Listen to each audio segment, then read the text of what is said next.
But I want us to unpack that a little bit more, right? So when you look up what white privilege is, right? I'm going to give you this. Give me the textbook. Yeah, this dictionary. I actually didn't even do this. Yeah. What is the... Right. So white privilege is defined as inherent advantages possessed by a white person on the basis of their race in a society characterized by racial inequality and injustice. Okay, one more time. White privilege is defined as inherent advantages possessed by a white person on the basis of their race in a society characterized by racial inequality and injustice, right? Damn. Super easy to find out. Go into Google, just white privilege definition. Check that out, yeah. Now, if you go onto Google and you say black privilege, you don't get that. There's not even an explanation of what it is. So, you're going to give it to us. No, you can't. What you mean?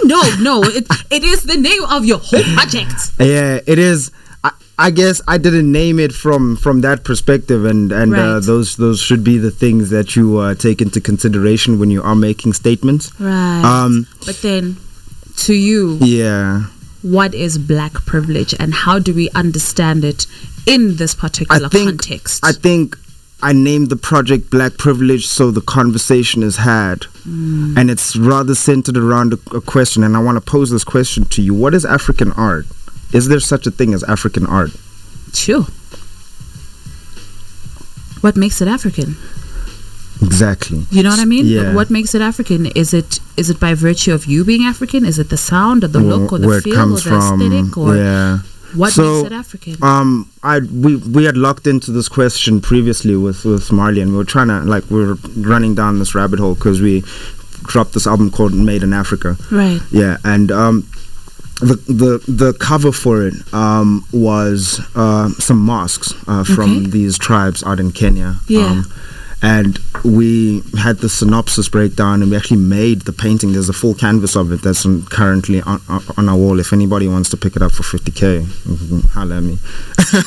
Yo. But y'all got 50K? Nah, scream at me, King. This is handmade by Marley Blue herself, bro. You know Dope. But Marley, what can't you do?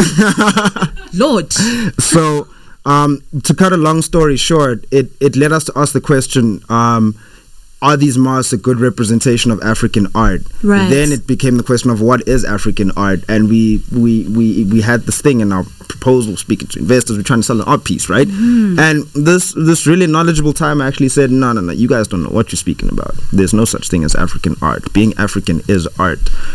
Africans are art. Oh, I like that. Africans Being are African is art. Art. Oh, let me write that down. Art. African people are artistic from when they wake up. That's why all of our rondavels will look different, even though we're in the same village. We'll go to war, but all of our spears are slightly decorated differently. We have all of these beads and patterns that are so inherent into our culture that being African is art. Down to some of the calabash and pots that you'll see, they're all decorated.